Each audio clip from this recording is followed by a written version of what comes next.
All right. Good evening, everyone, and welcome to the 21st in our long-running series of CavanKerry readings featuring our fantastic poets and authors. Tonight is a very special occasion. It's our first reading of the fall season, and it features Dipika Mukherjee and David Cho. And I can't wait to share their words with you, have them share their words with you, in fact. But before we do, I'd like to pass the mic over to Dana, our development director, for a land acknowledgement. Okay, thank you, Gabe. My name's Dana Harris Travato, and I'm Director of Development at CavanKerry Press. Thank you all for coming. We're in for a wonderful evening. But before we begin, I wanted to acknowledge that the land we occupy in Bergen County, New Jersey, belongs to the Lenape people. We honor their history, and we realize that we cannot function in our work as arts advocates, nor can we offer a safe space for all writers without understanding the struggle for Indigenous rights. We also this month recognize National Disease Literacy Month. It's intended for children to understand chronic illness and disease. And this has been particularly important as they and their families have or continue to deal with COVID. So with that, I would like to pass the baton back to our fearless managing editor and director, Gabriel Cleveland. Okay. Hey. All right, got it. It's being live streamed. All right, so again, it's a privilege for me to be in this position. Normally it's Dimitri, our master of ceremonies, but I'm fortunate enough to have the opportunity to step in for him tonight. And with that in mind, I'm going to introduce David Cho. All right, let me spotlight him as well. Okay. David S. Cho was born and raised in the Chicago area along with his brother and extended family, the proud children of Korean immigrants in the early 1970s. He holds a BA from the University of Illinois, MFA and MA from Purdue, and MAT and PhD from the University of Washington, and has taught in West Lafayette and Crawfordsville, Indiana, Chicago, Holland, Michigan, Seattle, and Tacoma, Washington. And he now serves as the director of the Office of Multicultural Development at Wheaton College. He's the author of a chapbook, Song of Our Songs from 2010, a book of poems, Night Sessions, published with CavanKerry in 2011, and a scholarly monograph on 20th century Korean American novels, Lost in Transnation from 2017, as well as this year's fantastic collection, A Half-Life. David has a keen skill for bringing explorations of culture and identity, personal searching and discovery, and family and community to the page with writing that is equal parts beautiful, searching, heartrending, and majestic. We hope you'll get as much out of this reading as we have, and that you'll put questions in the chat for the question and answer period afterward. Without further ado, it's my honor to pass the mic to him. Take it away, David.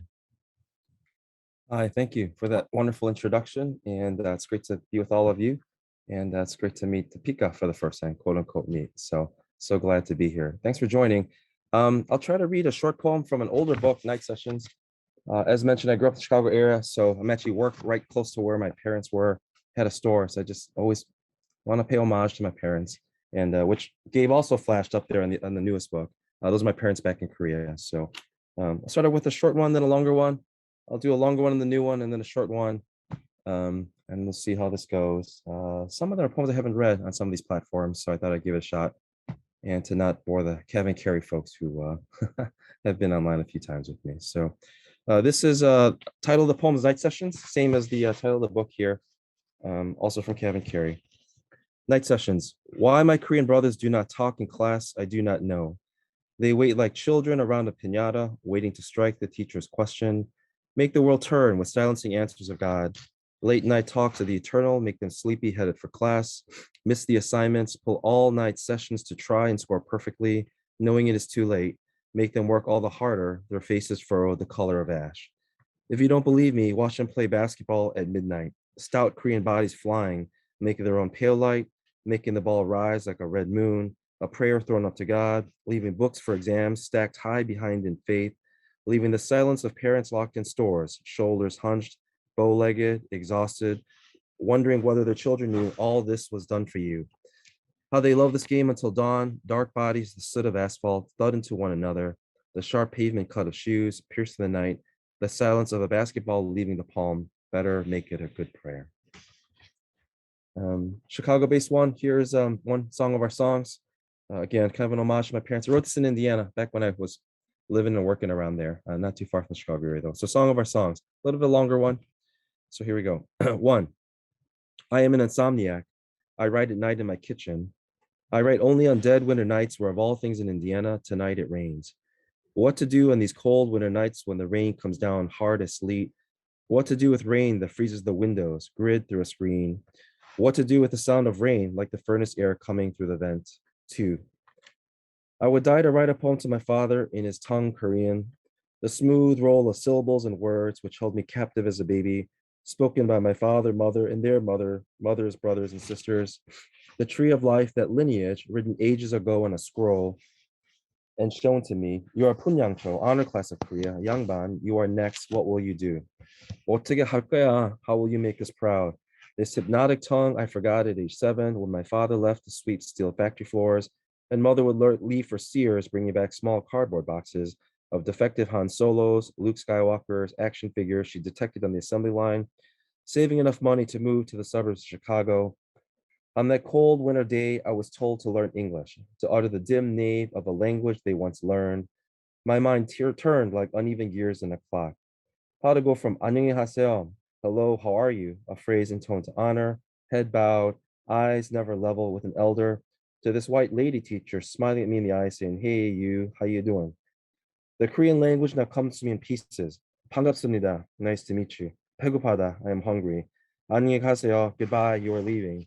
It is the only language my heart knows, but my tongue so many times refuses.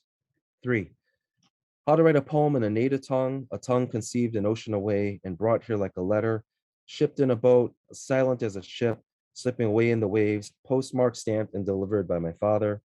I would die to put this in a letter, in a tongue my father could read, place it in his casket like flowers if it took that long all my life. Four, I exaggerate. There was no ship, there was no boat. I exaggerate again. There was me and mother on a plane. I was in her womb. SS placenta. Five, today I kiss my wife, remember to say kanda, or I'm leaving, and intone phrase, half fact and supplication, as if she could say no, stay home with me today, do not leave for work in the early morning light, as I did as a child, fearing to never see my mother again. Kanda, she would quietly say, as if not to disturb my sleep, leaving me with only a kiss to remember. Six, memory, you always have me groping for my past. Memory, it's lost. Memory, you betray me like the kiss of Judas. Memory, I kiss you on the cheek and right. Seven, I won't forget. I once visited Korea. I've been there twice since. I rode a plane the first time and saw hundreds of palm trees, half sized like Koreans, cramming into lines, shoving signs in my face. Sung Yoon, Moon Shiga, Lee Sung Min. I remained silent, waiting for a voice like my father, stern, last name first, Cho Sung Woo, and saw an old man, fully my father, thin waisted, tight lipped, gray faded suit with sharp pointed black horn rims, some 30 years before the advent of madmen. Older father, Kanabaji? Then I dreamt my father, his brother, their father at a Seoul tavern. How rich we were until grandfather lost his election, they said. Then the war, then mother sewing clothes out of war surplus bags. The tongue of my father is turned in a wheel with no stop or flow. I was dreaming in Korean. I was so proud. I called my parents. They were proud. Going home, I looked down at the squatty trees, the plane ascending into clouds, sending me away where by black hair, pale skin, kimchi eating, stubby body, I belonged. 8. I am here. I am at church past midnight, darkness peering in the windows, cold December air reaching through. hissed warm by the pipe heaters clanking like a boiler of a train to begin. The sound of snow falling on the roof, the silence. Creaking wood that sounds like angels on the pews around me, or perhaps some demon ghosts sit creaking the wood, the noise, the thought I begin to pray. 9. I was taught to pray, bottom on heel, toes and knees on the ground, arms crossed or hands pointing upwards. We were taught to pray, all legs and arms bent straight and diagonal, curled up like a letter Z, praying to Jesus, but we looked like Buddha. We prayed silently as the rock Buddha statues I'd seen as a boy. When I was a teen, someone began to cry. We all looked and cried the same. Why not? We prayed for her. We prayed for her desperate need. Became desperate in our prayers. We prayed as if someone were to die. We prayed like a stone, its black core aged over time. Heat and pressure where had long ago seeped from its tiny fissures, or what had long ago seeped from its tiny fissures, hardened into a shell. That was our silence, our meditation. Some days now, I feel like that stone, quiet, waiting to cry out. 10. If you don't believe me, ask my friends John, Steve, Mike, or Dale. Take a boy who was given away by his mother, his father, a sailor, or a rich man with mistresses, or a US vet who suddenly departed for home. Take that boy, place him with good German American or anything American parents, let him grow. Let him grow his parents' way. Let him go to college hardly knowing any Koreans except for what he sees on TV or in newspapers. Let him go to those Korean dry cleaners, beauty supply stores, doctor offices, or restaurants, and let him taste a jar of kimchi, fermented rice cabbage, and red pepper juice. Give him some time to get over the smell, as if something had died in the container. He'll go hungry for that hot juice, dry cabbage, or have Tabasco sauce with his eggs, steak, or rice. He'll put in a jar in his fridge. That is the way with us in prayer, all pickled up, far from home and needing some spice. If you don't believe me, hear my mother sing hymns, psalms, old folk songs, near eyes into round saucers, throat opening, vibrating, songs that cut through the air. First my mother, then her sister, then the baritone of my father. My friends and I would play sing, pluck our throats, try to sing vibrato too. We'd sleep when they prayed, running away from the last amens, wanting to play kickball, football, anything with the ball, young, too young for their revival. People praying to the ching ching tempo of the guitar string, praying like wolves in a pack, praying as if the moon were full, praying to be the donkey Jesus rode into Jerusalem, people praying and praising him, like the palms laid down at this arrival, bodies swaying to the music like wind-blown reeds. 20 years old, still with my friends, I laughed, cacophony of cries. Then the light clicked on in the room of darkness.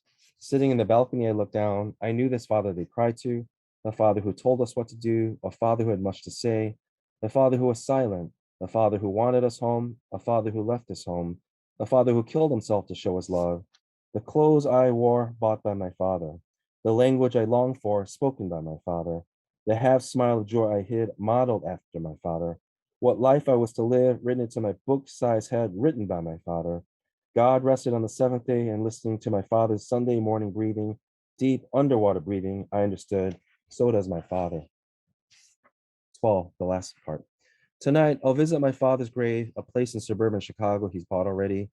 I'll visit the grassy spot undug and the plot for my mother there too, and say, 안녕히 가세요, goodbye, you are leaving. Bow 2.5 times as I was instructed as a boy.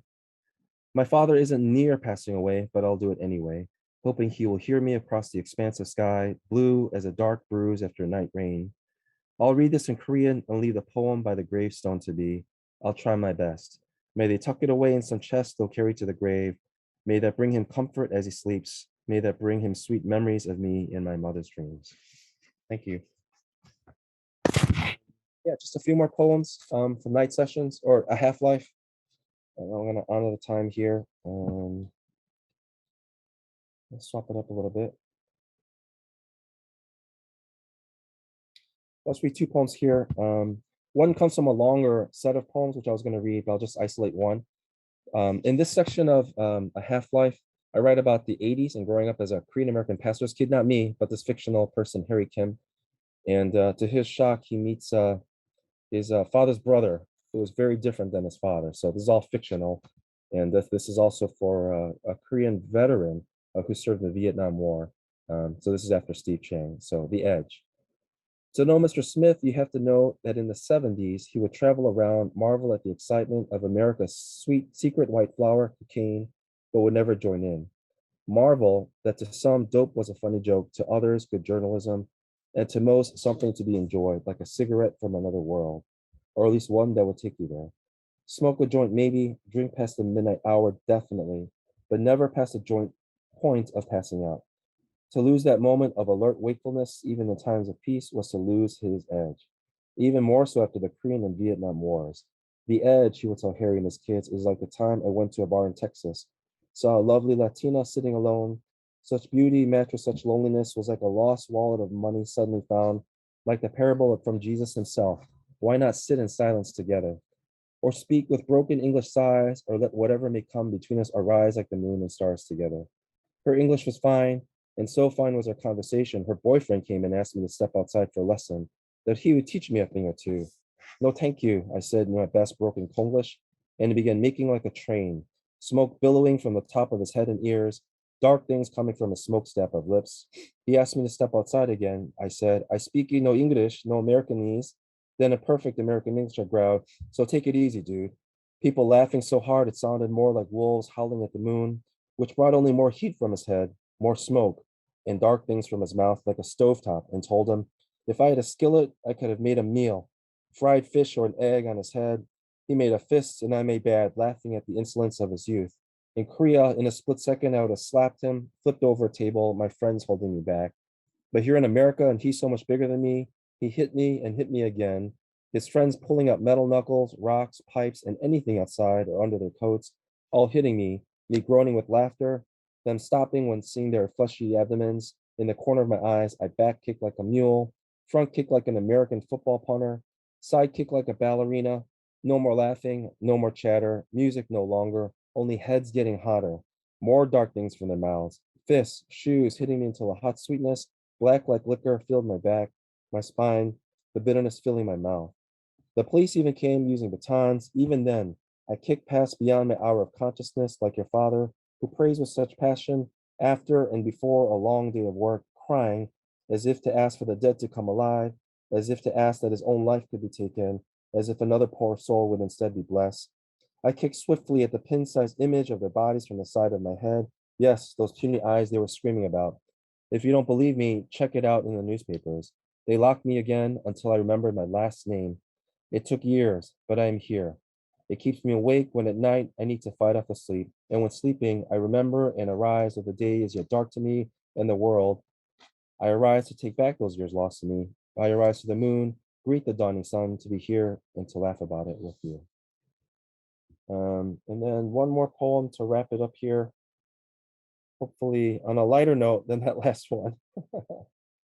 And I share this one often. It's called A Love Poem of Life. It took about 25 years to write, but here it is. I'll let you judge if it's a romantic one or not. So here we go.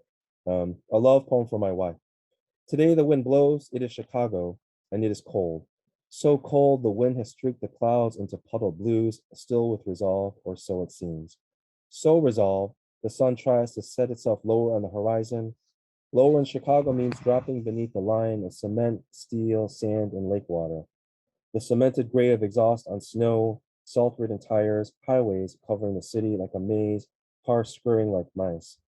And back to the subject, I do not know why I do not write love poems to my wife. A question asked of me when plain faces turn quizzical, an opening of the eye, a circling twitch of the lips. I do not know why I do not write love poems to my wife. Today it snows in Chicago. The wind carries a flurry of flakes off the lake. The wind so brusque it carries itself off the frozen lake. The snow suddenly stopping. It is windy in Chicago. Today I wish a love poem for my wife would arise, like this broken windowed 3-storied red brick building, arise from a field of long dead Chicago grass, yellowed, the whispers of wheat and prairie grass in its head, holding the promise of spring.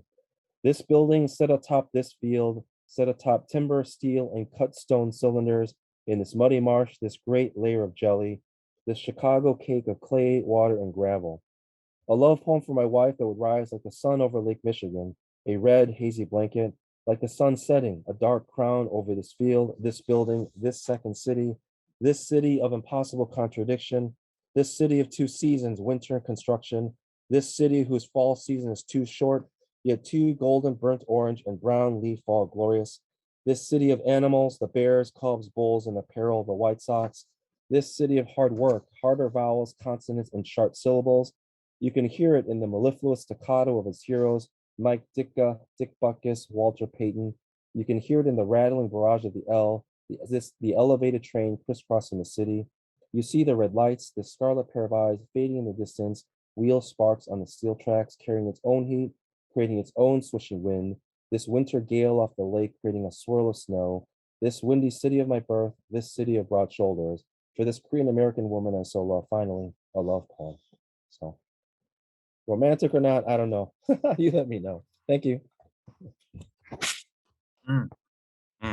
I love it. I love getting the chance to hear your beautiful poems, David. Thank you so much. Thank you. Just gonna bask in it just for a moment before we move on. I think that's important too. So thank you very much. So I'm going to move forward now, and I'm going to remove the spotlight. Thinking out loud, you know. All right, so coming up next, we've got Dipika Mukherjee, and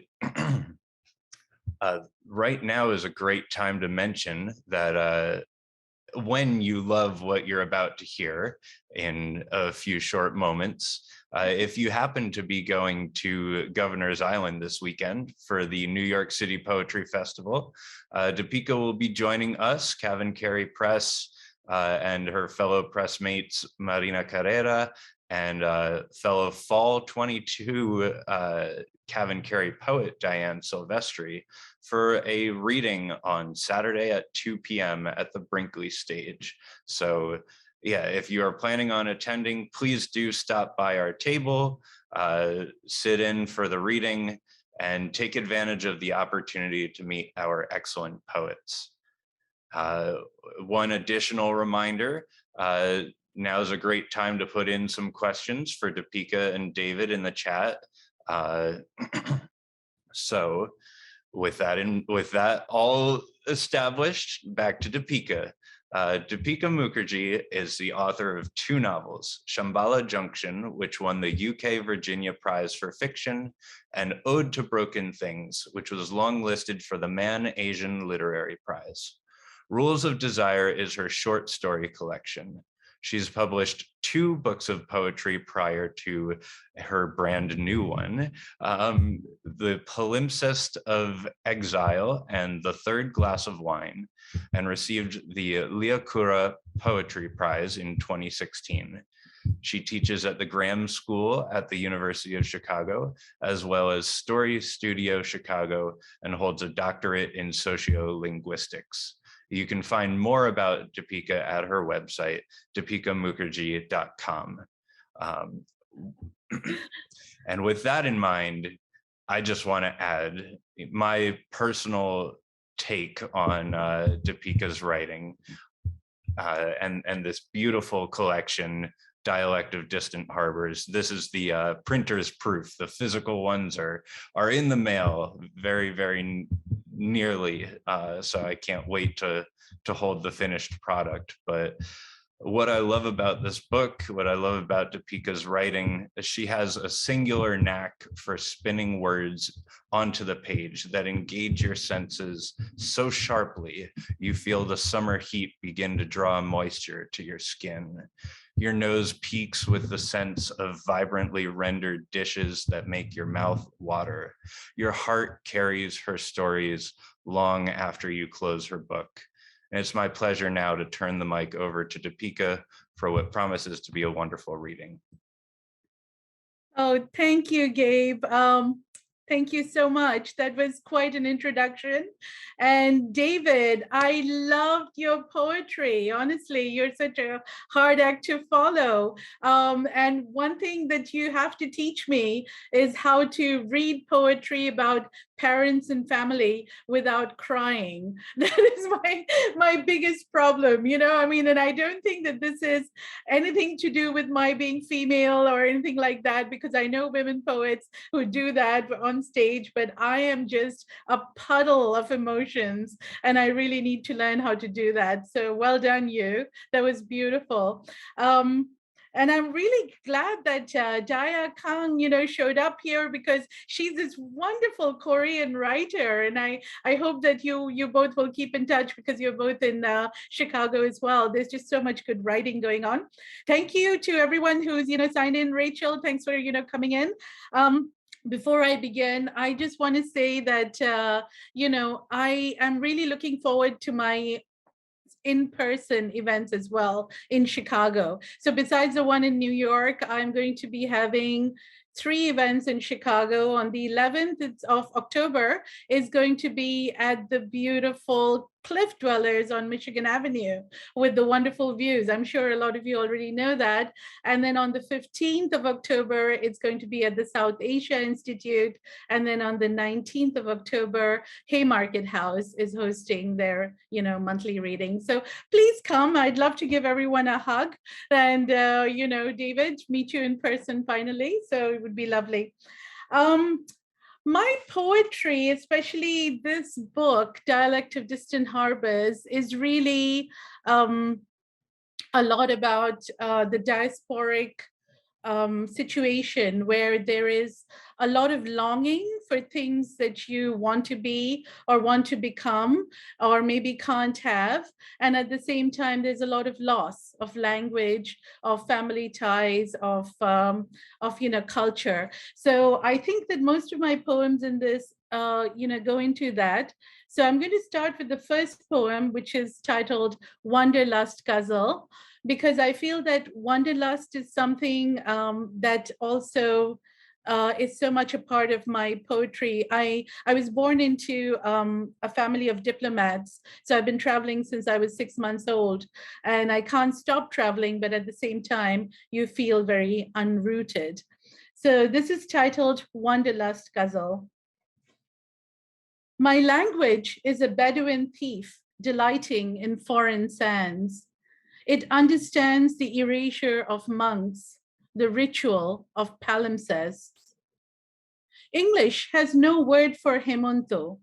No, not autumn, nor winter. No harvest goddess in a veil of mists opaquely drawn. The evening lamp in her hand gleams lambent through the fog. Her voice merges into the howling wind with abundance, desolation. Every year, Mount Kinabalu is still wreathed in monsoon clouds. Cloud messengers may be different, but some still speak of love.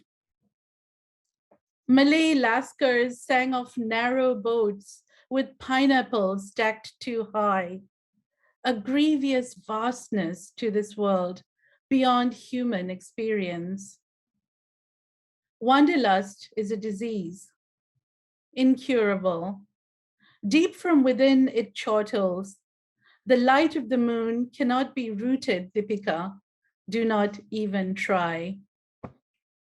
I'm sure most of you are familiar with the poetry here, so you will recognize that the last line is about my name, and my father named me the light of the moon. And I have another poem in this collection where I I rushed from Chicago to visit him on his deathbed. But unlike David, I cannot read that out. So, if you want to read about that, about moon and death and just familial love, it's in the book. So as I said, a lot of my poetry is about family, and I think this may be something that Daya already has seen, because the next poem I'm going to read is titled Bangkok 1956. And in my own life, the margin between prose and poetry has been very, very nebulous. I mean, sometimes I write something like flash fiction and it ends up, getting published as poetry or vice versa. So this one, actually, Bangkok 1956, was published as a flash fiction piece. Bangkok 1956. I will not be born for another 9 years. It is my father's first foreign posting. My mother is his bride.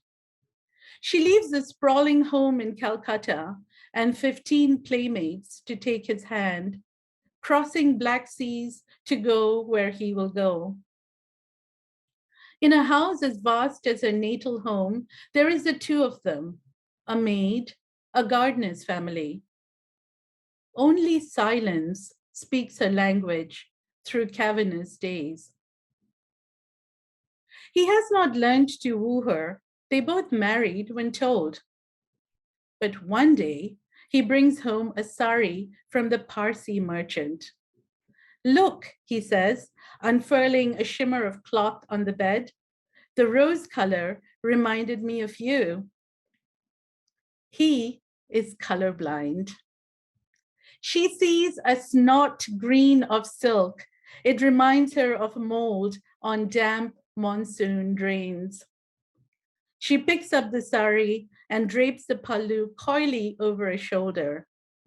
She looks at the ground and says, "This is the most beautiful thing I have ever owned."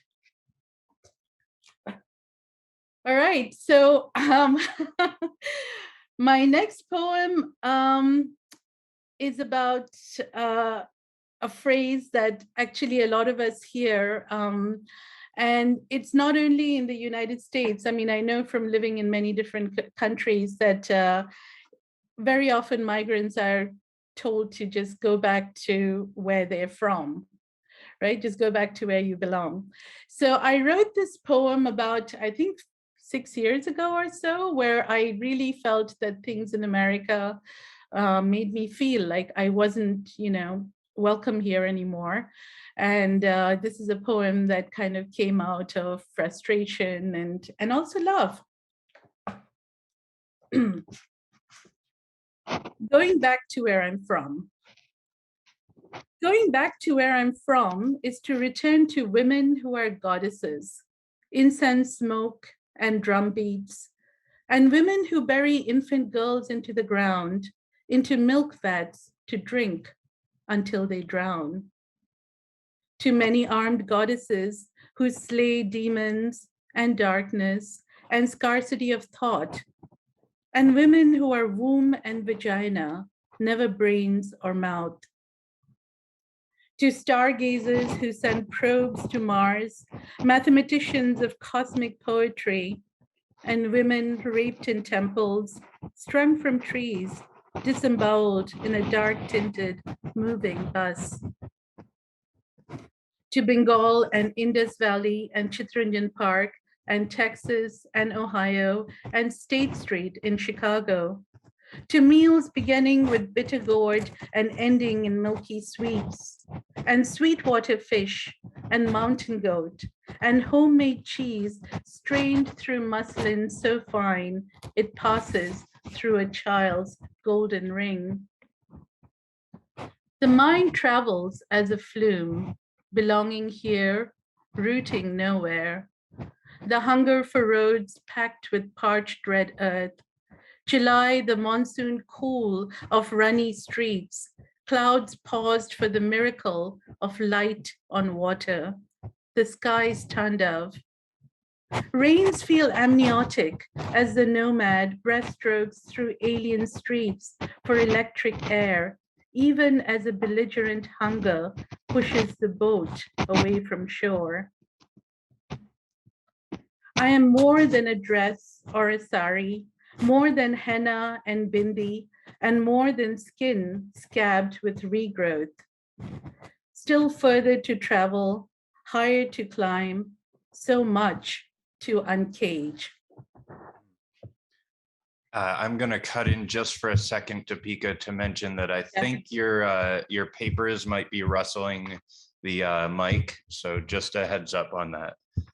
So. Okay, sorry about that. Yeah, I'll try to just on the table. It's not impeding us from enjoying your beautiful poetry, but just a heads up. So. Right. No, thank you. Thank you. No, I think I'll just put the pages on the table then.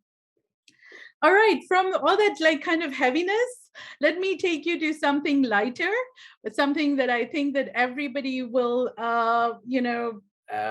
recognize and maybe sympathize with, and that's the first love and especially the first awful love. So this is something that I am writing, obviously, as an adult, looking back to something in my teenage years. So this one is titled Rewound, Rewound, however you want to read the title. And it goes, Rewound, Rewound. You were not like the boys who would sneak into class and leave notes on my desk, smeared chutney and ink. You were not into bold or too shy deference. No wild words like heartbeats marched wanton in lines. I could well comprehend as the foreign returned how I reigned with large breasts, bred on clean, wholesome air. Delhi smog had not marked me, nor Indian sun, though my glowing complexion would brown in 6 months.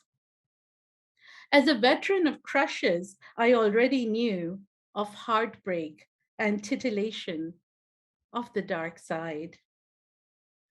I could not bewitch you, not even a sly glance, when in passing I'd slow in pretend nonchalance, again past that canteen, stop and go, one more time. You were fearless with food, dangerous in your fame, never asked me for notes, never whispered at all. Did you finish that test? Sometime, can I call? When we finally held clammy hands in the dark of the cinema hall, still too bright for our needs, between closed-mouthed kisses, your hand wandered then, stopped, abashed. When I had to return to my home, I could die, but you said you would love only me forever. It took 2 months to find someone new. I would hear after years you had been in a jail, drunk driving, accident, it was too long ago.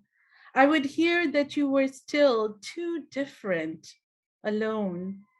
And I would feel the dark hall, a still wandering hand, new magic and sizzle of endless possibility.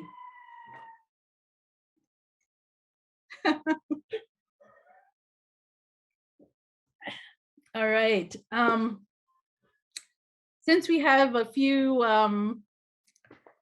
Chicagoans here, let me turn to Chicago. Chicago has very much become my home. And as I was telling David, I think, before we all started, Chicago has also been the city that I've lived in the longest. It's been over 12 years now, just a little over 12. And I have actually never lived in a city for more than about 5 years at a time. So there's something about Chicago, that just holds you and doesn't, let you go, despite the cold and the sirens, which I think you can hear right now outside my window.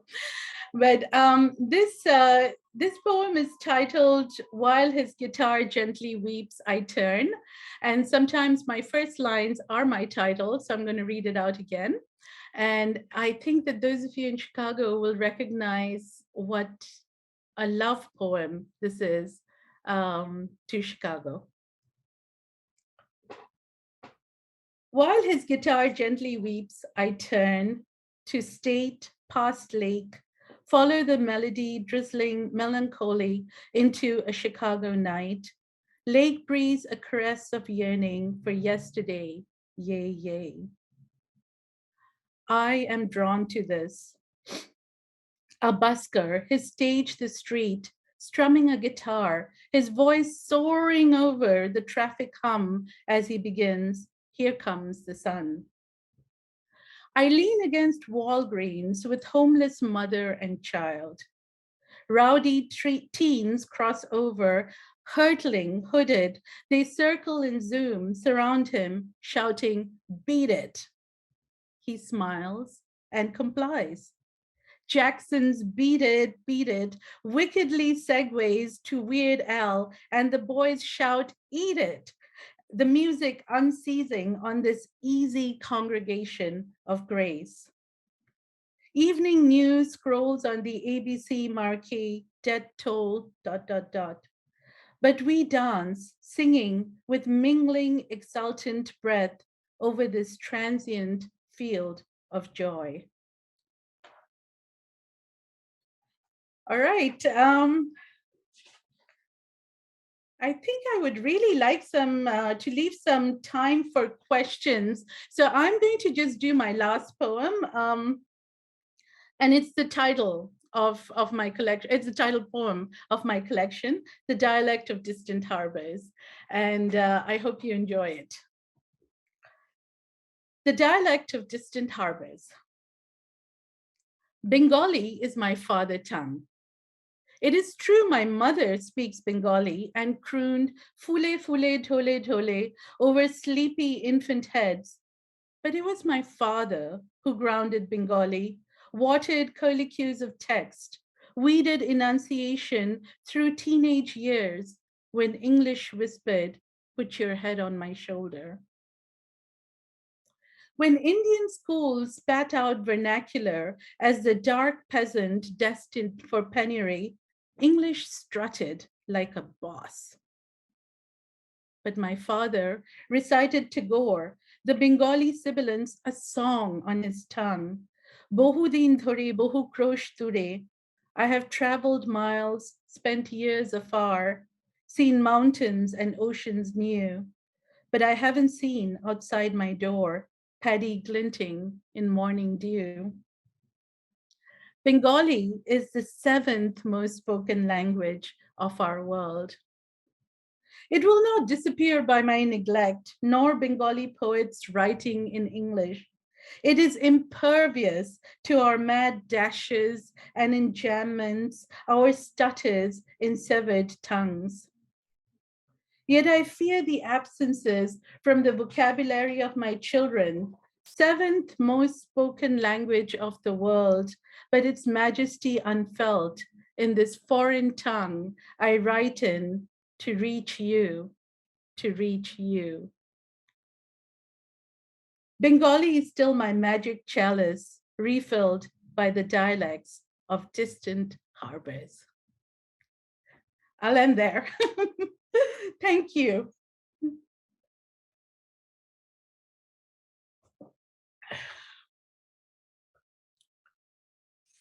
Thank you so much, Dipika, for sharing such beautiful poems. And I'm going to unmute everyone just for a second so we can have a round of applause for both David and Dipika before we go into Q&A. So. Amazing. Thank you so much. And now I'm gonna make sure that David is here in the spotlight as well, much deserved. So then Tamara, if you don't mind helping me get everyone else back on mute, please. Then I'll read the questions as they've come in from the chat. The first question that I have here is from Rachel. She says, David read from a poem that took 25 years to write. Could you both talk about writing difficult poems and what you've learned over the years in that process?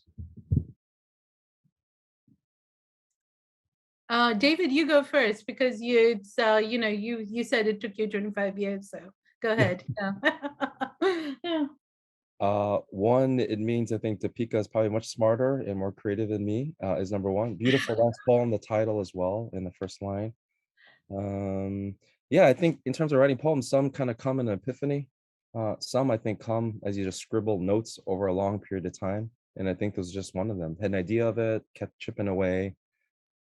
Probably helped or hurt that people thought it was crazy I never wrote a love poem for my wife, Sandy. So the constant reminder of that. But just it's in the Chicago area. I know it may be hard to believe, but it's a very scenic town, you know, whether it's in the winter, I think it's actually most beautiful in Chicago, to the summer and the fall. And of course the construction, a lot of little like local idioms, right? Yeah, so I think it's just an homage to Sandy, it's an homage we met in Chicago, it's an homage to the city of you know, that a lot of us live in here. So Yeah, I don't know. Is there a method like inch to inch poem writing ever in the MFA programs where they talk about it? I think this is just one of them, essentially. Yeah, inch by inch. Yeah, for a long time. Yeah. Yeah, I think Rachel, thank you for asking that. I do not think that I have a poem that took me 25 years to write, but I do have poems that were written. Has it been 25 years? Yeah, because I kind of started writing poetry really, really young. So I think there are definitely poems that I wrote 25 years ago. And I just always hate to say this in a group, but somehow poetry has never abandoned me. When I was in my 20s and doing my doctoral dissertation, and I was in Texas A&M, and my family was in Malaysia, and then different parts of things. It was very, very hard, and I couldn't write anything creatively because I was so focused on my dissertation. But poetry still came to me. And poetry, as you said, David, sometimes it's just like it's an epiphany. You see something and then you start scribbling. Sometimes it's a little more work, but you just keep at it.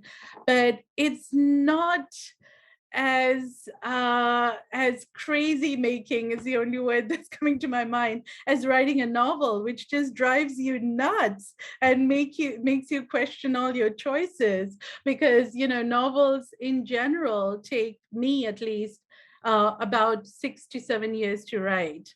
And so while I do not have a poem that has taken me 7 years of consistent work to write, but for a novel I really have to just sit down and do it consistently. So I love poetry because of that, because I think that it taps into something inside me that's always there, that I can always kind of reach towards. And recently there were a couple of things in my family that my father passed away, and my brother had a terrible accident, and the only way I could kind of make peace with that was through poetry first, and then I started writing essays. So I hope that answers your question, Rachel. Yeah, I think it does. And while you were talking there, both of you, I also flashed back and noted that you both read love poems which are intimately interwoven with the landscape and the buildings in Chicago. There's a song that lyric that goes, "Love and great buildings will survive," and it reminded me of that a little bit. And I was wondering if you might be able to talk a little bit about how really being in and of a place can draw out insights and imagery, whether they're romantic or really bringing the city to life, so to speak, with your words.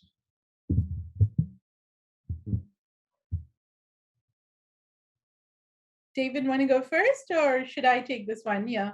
It doesn't matter. I'm just trying to think through what he is asking. Yeah. If you feel ready to respond, please. Well, I think that some of the poetry in this collection has to do with sort of how unwelcome I felt for a few years preceding this particular administration. And I think that there's one poem where I pass by this iconic building in Chicago that we all know about. And, and I mean, I think that I just saw that building, and there was a young boy in the bus as I was, sort of passing by. This is absolutely from real life. And children were being caged at that time in the borders and stuff. And this poem just came to me, just because of like this huge building that was like such a monstrosity, and this young child that was free and so many were not. So I think, yes, definitely there is something that I feel just looking around at Chicago's, buildings. And Chicago that way has really buildings that are so old that they speak to you. At least they speak to me. And there's another poem in my collection that's on Printers Row, because I honestly, when I first came to Chicago, I was like, oh, we're just going to live here for 3 years max and then leave. And Printers Row, I mean, it's just such an amazing historical place. And there was this specific red bricked little bookshop that really made me fall in love with Chicago. So for me, yes, I mean, a place is not only people, although of course it's people, ultimately it's the friends and the connections you make, but it's also this history at every turn that inspires and just makes me happy. That makes me kind of bright. Mm. Hmm. Yeah, for me, it probably somewhat similar. When I was born and raised here, so there's a natural affection there. But I think it took me into my adult life to really tap into, I think, what I find beautiful about Chicago. And what I think I find beautiful about Chicago is mostly similar to what Dipika is saying, is a lot of its history, a lot of the culture, but a lot of it, I think, is because of the pain of the city, whether it's the fires and they had to rebuild themselves, that's quite a second city, with a lot of immigrant stories when you read about their tough lives and, moving around the city or elsewhere in the United States. I met a lot of folks who their family history came from Chicago. Um, so there's something about, I think, pain, restriction, immigrant stories, working class stories. And as you kind of turn through them, for me, it just, I don't know, I find something really poetic and romantic about it. Not to romanticize it, but there's something compelling about people making beautiful things out of things that almost seem impossible. And I think that's like the city of Chicago. For them to win the World Series with the White Sox or the Cubs, it's about impossible, right? The pain that the sports, teams have. It's just kind of a local culture, I think. So I also think that's what drew my dad to being here. I found after he passed away, my mom made a secret confession. My dad really wanted to live in Los Angeles. It's the first wave of immigrants to the U.S. But after he landed here, it just met his spirit. So something about the Korean spirit in the city of Chicago. It may be hard to believe, I know, if you live in other cities, but there's something really compatible about it. And I think that's what I just find so beautiful and why I returned from the West Coast back to Chicago. Yeah.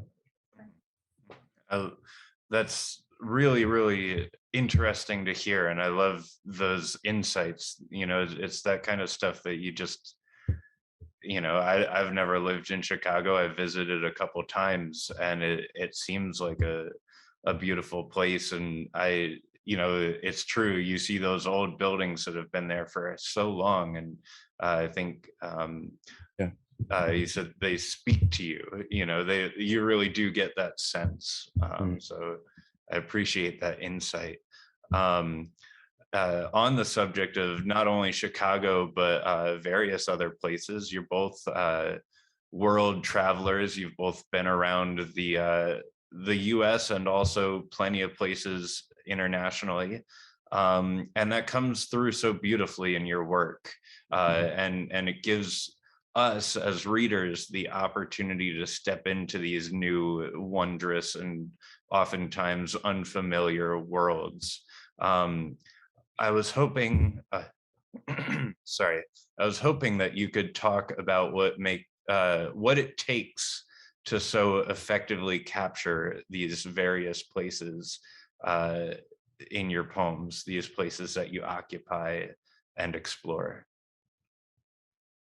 Could you clarify what it takes? Did you say? Is there any way to describe that a little more? And I asked Yeah, that. I'm sorry. The process of really, it's one thing to say, well, I was there and the sun was bright. It's another thing to really give your reader a sense of the place that you're occupying. That takes a certain skill that I really appreciate in both of your poems.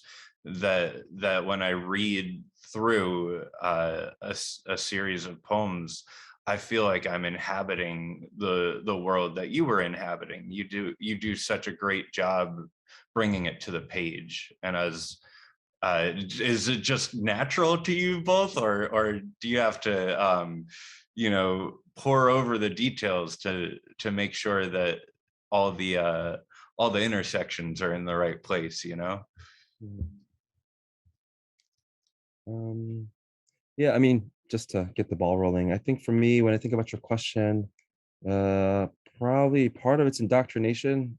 Marianne Bruce would always have write images and journals, and she would even check at that over at Purdue. And so it was always in my head to whatever image comes to mind that stands out, to get that in a notebook and write it down. And I think the more that I did that and wrote that on the page or through the computer, it almost seemed partly the job of an artist, whether you're a filmmaker or like someone who does pottery.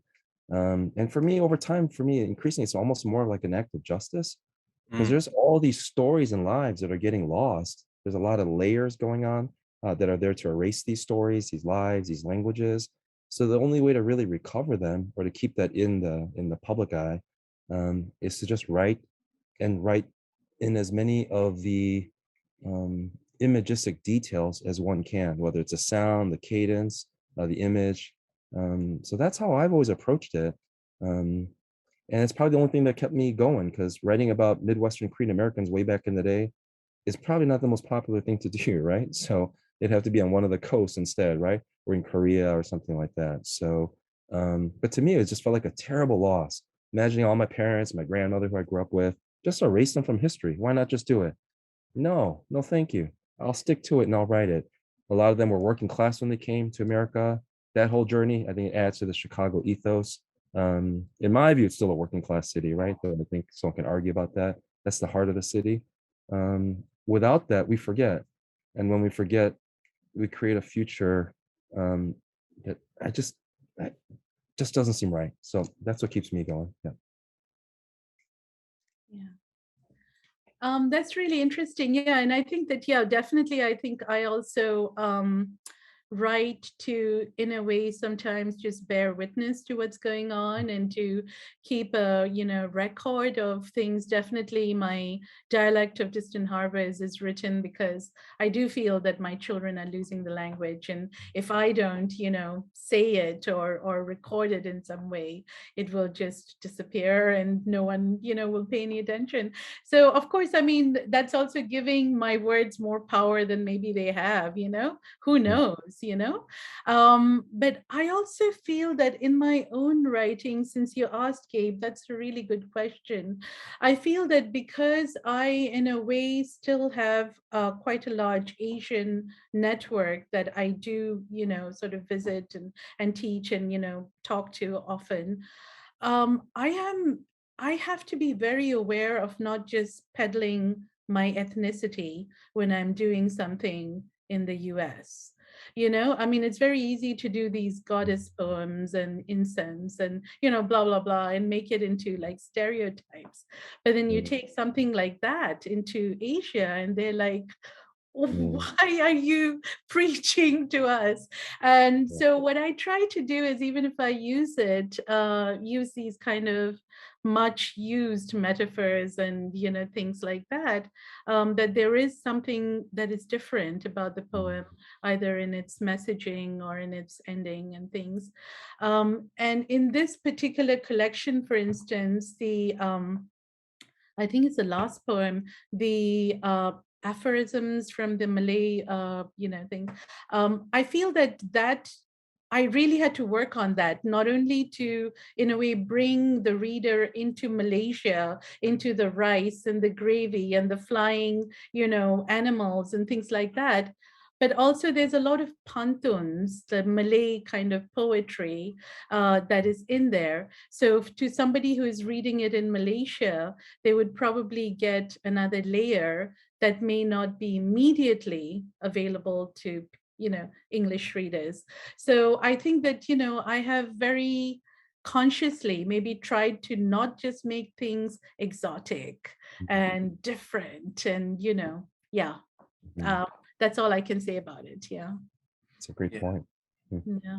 Um, I mean, thank you for both of your answers. That's basically what I feel when I read those. I love the fact that your collections, um, as a a white reader myself who doesn't necessarily have the same experiences as you are writing from. I feel the gap between your experiences and mine bridged so palpably by your writing, you know. And David mentioned that writing is an act of justice, and Dipika, you mentioned that you know, something along those same lines about you know, preserving, you know, your language and your culture. And it is so important, and I'm so grateful for the work that you've done, each of you, with your writing. And I'm really grateful that I've had the opportunity to be part of publishing that writing. So you know, just want to take a moment of gratitude here, you know. And if there's any more that you wanted to elaborate on how important it is to really get all of these things down on paper and have them read by people from all backgrounds, by all means, cut me off and go ahead.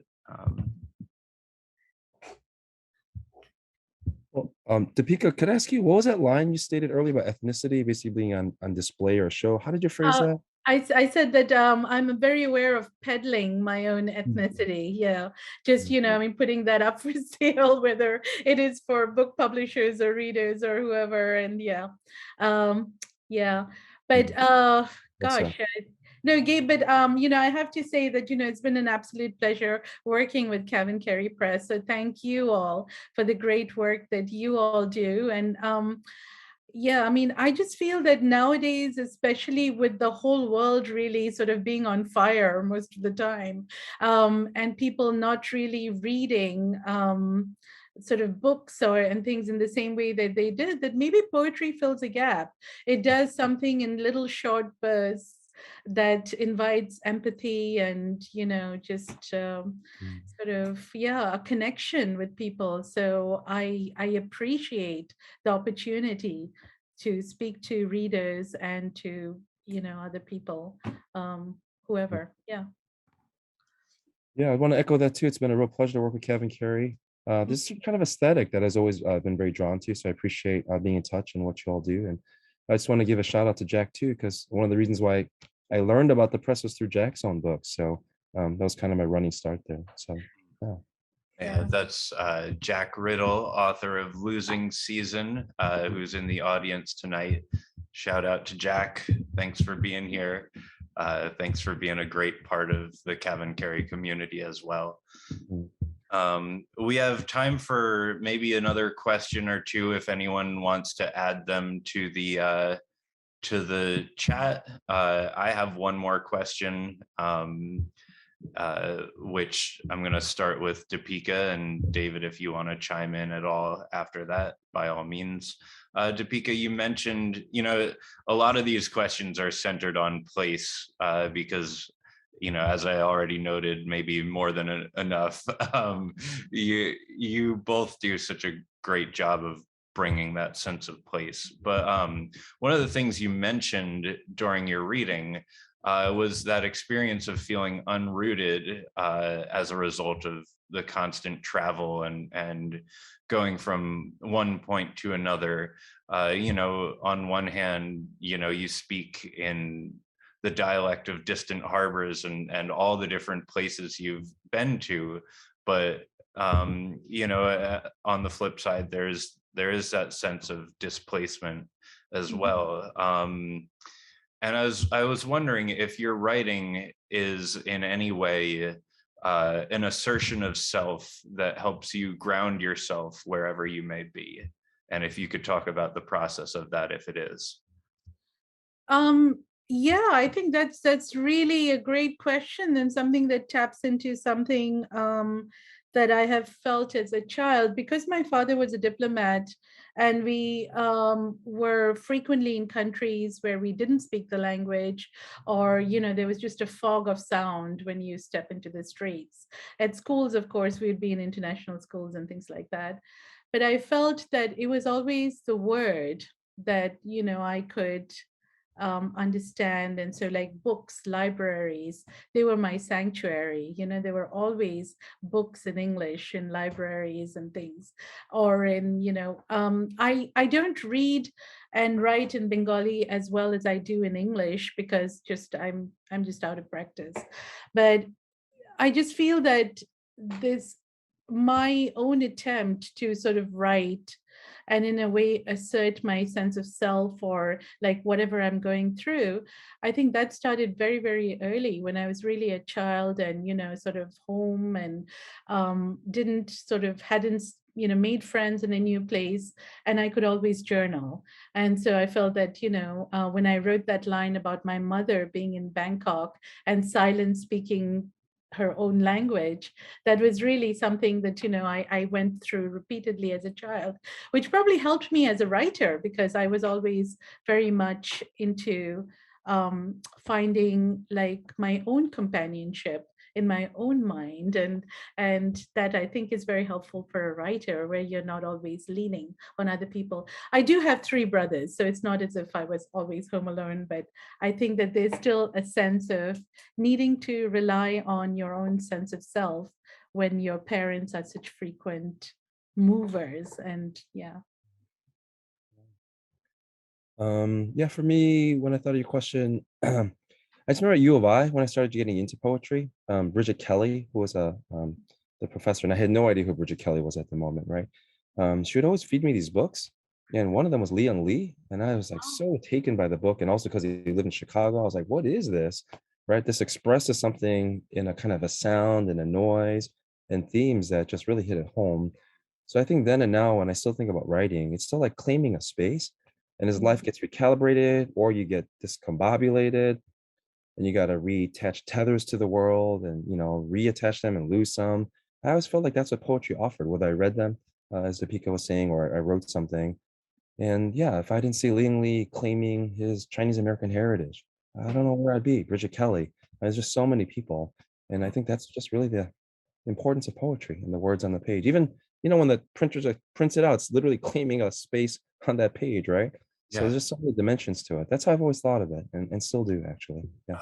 I love that, and I love that you brought up Lee Young Lee, because I asked my mother to sing was the moment when I began to love poetry. That was when I read that poem, I said, this is what I want to do.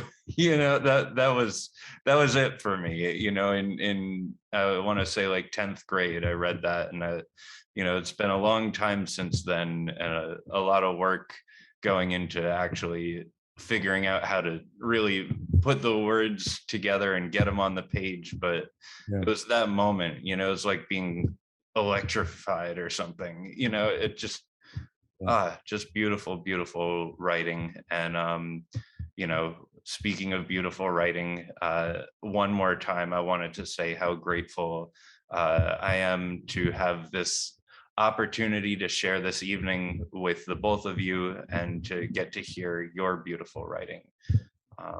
We're all better for having your work out in the world. So thank you. Thank you. Very honored to be here with you all. Yeah. Absolutely. Yeah. Thank you. Thank you, everybody. Thank you, everyone who came. Appreciate your time and attention very much. Yeah. Yes, thank you. And one last announcement: if you've enjoyed what you heard, and how could you not, right? We have 2 more readings coming up. Dipika will be reading 2 more virtual readings. Dipika will be reading again with Diane Silvestri on the night of October 4th. And Diane Silvestri will be reading with Rebecca Hart-Olander on November 11th. If you haven't already, please sign up for our newsletter. Tamara should be putting a link to that in the chat, so you can stay on top of all of our upcoming events. And yeah, one more time, thank you to both of you for reading, and thank you to everyone for being a part of this event tonight. Thank you. See you around. Yeah. Bye-bye. Bye.